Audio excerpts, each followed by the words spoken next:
大家好，我係阿 K。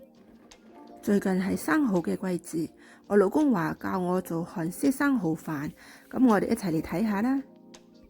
生蠔飯嘅關鍵呢係生蠔一定要處理得好喎，唔係嘅話呢有陣腥味，所以要用粗鹽同埋羅拔泥嚟洗佢。羅拔泥攪碎，將啲生蠔擺落去浸10分鐘就得啦。洗乾淨佢以後呢，就落啲味，少少生抽同埋麻油，攪勻佢。將啲生蠔炒一炒佢先，唔使擺油嘅，輕輕地撥佢，唔好太大力喎。炒生蠔之前呢，先淘定啲米，發定啲香菇，準備住喎。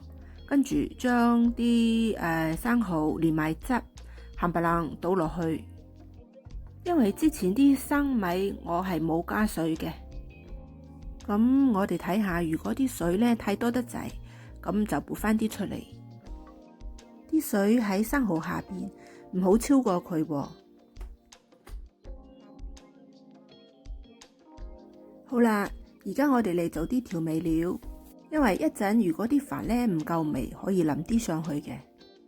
呢個調味料呢，絕對係韓國式噶啦。點解我咁話呢？因為佢最後係唔加熟油嘅，即係我哋中國煮法呢，會最後將啲熟油淋上去炸一聲噶嘛，係嘛？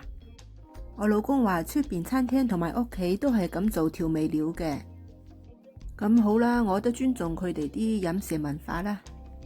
今日買啲生蠔真係肥得得，醬卜卜，好新鮮啊，好好味道。